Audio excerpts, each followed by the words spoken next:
तुम्हारा गुस्सा जायज़ है। जो जायज़ है वो बोलो। उसके साथ ऐसा रवैया रखना बिल्कुल जायज़ है। अस्सलामुअलैकुम, your spoken English trainer, this is Aqsa. Hey guys, आज की वीडियो में भी हम 3 अमेजिंग एडवांस स्ट्रक्चर सीखने के लिए जा रहे हैं जो कि हम अपनी डे टू डे लाइफ में यूज़ करते हैं। इन सेंटेंसेस को सीखकर आप अपनी स्पोकन इंग्लिश को बहुत ज़्यादा बूस्ट कर सकते हैं, बहुत ज़्यादा इम्प्रूव कर सकते हैं। तो वीडियो को बिना स्किप किए कंप्लीट वॉच कीजिएगा। तो चलिए वीडियो को शुरू करते हैं और सीखते हैं।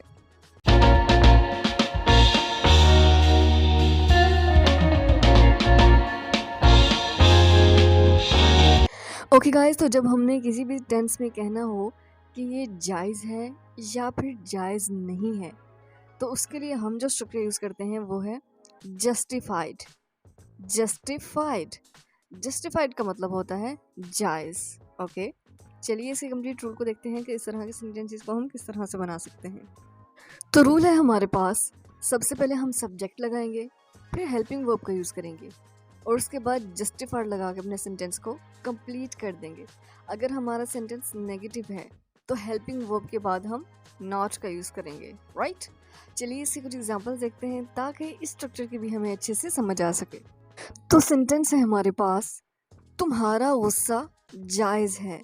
जब किसी का बहुत ज़्यादा नुकसान हो जाए और वो गुस्सा करे, बहुत ज़्यादा चीखे चिल्लाए, तो हम इस तरह से कहते हैं ना कि हम जानते हैं कि आपका नुकसान हो गया है, आपका गुस्सा जायज़ है या तुम्हारा गुस्सा जायज़ है। Your anger is justified. Your anger is justified. तुम्हारा गुस्सा जायज़ है। हम इस तरह से कहते हैं ना, देखो ये जायज़ नहीं है, जो तुम करने जा रहे हो ना, देखो ये जायज़ नहीं है। See, this is not justified. See, this is not justified. देखो ये जायज़ नहीं है। हम इस तरह से कहते हैं ना, उसका गुस्सा जायज़ था, तभी तो वो इतना चीख चिल्ला रहा था।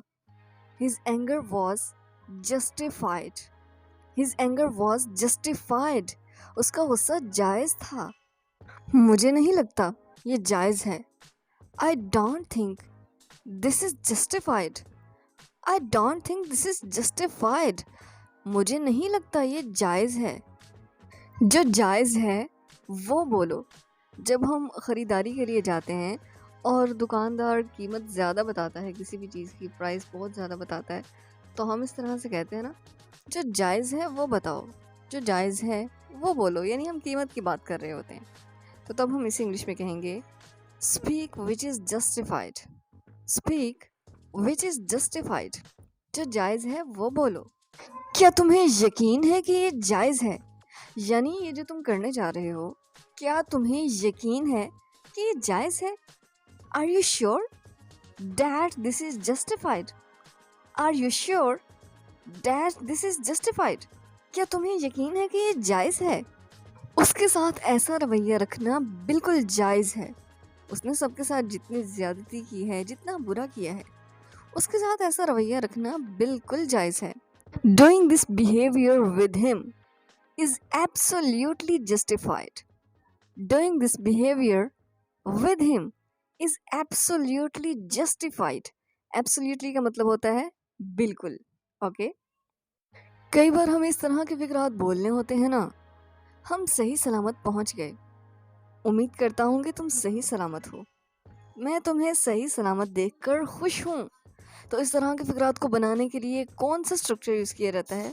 तो चलिए सबसे पहले हम स्ट्रक्चर देखते हैं। तो गाइस, जब हमने किसी भी सेंटेंस में सही सलामती की बात करनी हो, तो उसके लिए हम जो स्ट्रक्चर यूज़ करते हैं वो है safe and sound. Safe and sound का मतलब होता है सही सलामत या फिर सही सलामती। ओके, चलिए इसके कंप्लीट रूल को देखते हैं कि इस तरह के सेंटेंसेस को हम किस तरह से बना सकते हैं। तो रूल है हमारे पास, सबसे पहले हम अपना कंप्लीट सेंटेंस लगा देंगे जिस भी टेंस में होगा, और उसके बाद सेफ एंड साउंड लगाकर अपने सेंटेंस को कंप्लीट कर देंगे, राइट? चलिए इसके कुछ एग्जांपल्स देखते हैं ताकि इस स्ट्रक्चर की हमें अच्छे से समझ आ सके। तो सेंटेंस है हमारे पास, हम सही सलामत पहुंच गए। यानी अब आपने किसी को ये खबर देनी है कि आप वहाँ पर जिस जगह पर आपको पहुँचना था, वहाँ पर आप खैरियत से सही सलामत पहुँच गए हैं। तो आप कहेंगे We arrived safe and sound. We arrived safe and sound. हम सही सलामत पहुंच गए। मैं तुम्हें सही सलामत देखकर खुश हूँ। I'm glad to see you safe and sound. I'm glad to see you safe and sound. मैं तुम्हें सही सलामत देखकर खुश हूँ।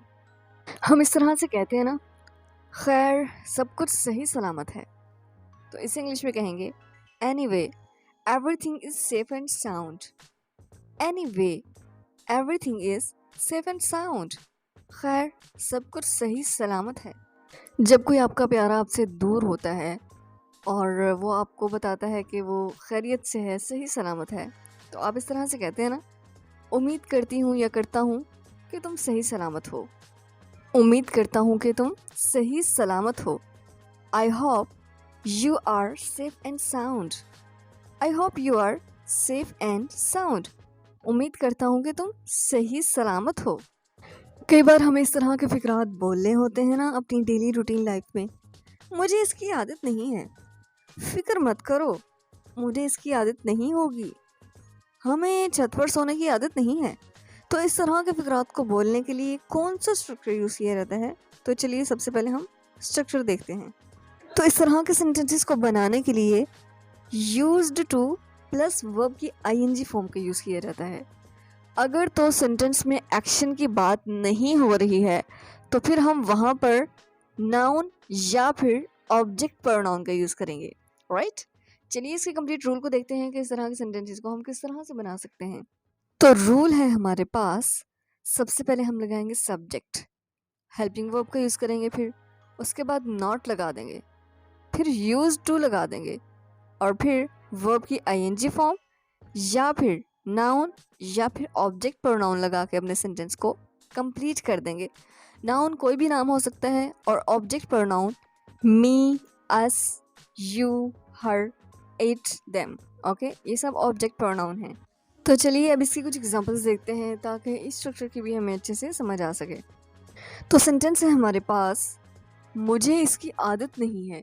कोई भी आदत हो सकती है, अच्छी बुरी कोई भी आदत हो सकती है। जब आपने कहना हो मुझे इसकी आदत नहीं है तो आप कहेंगे I am not use to it. I am not use to it. कई बार हम इस तरह से भी कहते हैं, मुझे जल्दी सोने की आदत नहीं है। I am not use to sleeping early. I am not use to sleeping early. मुझे जल्दी सोने की आदत नहीं है। जब आप किसी के बारे में बात कर रहे हों, यानी उसे काम करने की आदत नहीं थी, उसे काम करने की आदत नहीं थी। He was not used to doing work. He was not used to doing work. हमें छत पर सोने की आदत नहीं है। We are not used to sleeping on the roof. या फिर आप on the terrace भी बोल सकते हैं।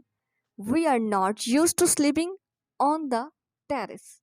हमें छत पर सोने की आदत नहीं है। फिक्र मत करो, मुझे उसकी आदत नहीं होगी। अब ये आदत कोई भी हो सकती है, अच्छी बुरी कोई भी हो सकती है, किसी चीज़ की आदत हो सकती है और किसी इंसान की भी आदत हो सकती है। जैसे चीज़ की अगर आपको बहुत ज़्यादा आदत हो गई, आप उसको बहुत ज़्यादा इस्तेमाल करते हैं, तो आपसे ये कहा जाता है ना कि इस चीज़ को इतना इस्तेमाल मत करो कि तुम्हें इसकी आदत हो जाए, इसकी आदत अच्छी नहीं है। या फिर आप किसी इंसान के साथ इतना ज़्यादा टाइम स्पेंड करते हैं, इतना ज़्यादा उसमें इन्वॉल्व हैं कि मतलब खदशा है कि आपको उसकी बहुत ज़्यादा आदत हो जाएगी। तो आप इस तरह से कहते हैं ना, फिक्र मत करो, मुझे उसकी आदत नहीं होगी। Don't worry, I will not get use to it. Don't worry, I will not get use to it. फिक्र मत करो, मुझे उसकी आदत नहीं होगी। Okay guys, one sentence to all of you. मेरा गुस्सा जायज़ है। मेरा गुस्सा जायज़ है। सो गाइज, ये सेंटेंस आपके लिए है, इसे सॉल्व करके आपने कमेंट बॉक्स में लिख देना है। देखते हैं कितने लोग इसका सही जवाब देते हैं। आई होप कि आपको ये तीनों स्ट्रक्चर बहुत पसंद आए होंगे और समझ में भी आए होंगे। सो आज के लिए इतना ही, मिलते हैं नेक्स्ट वीडियो में, तब तक के लिए अल्लाह हाफिज़।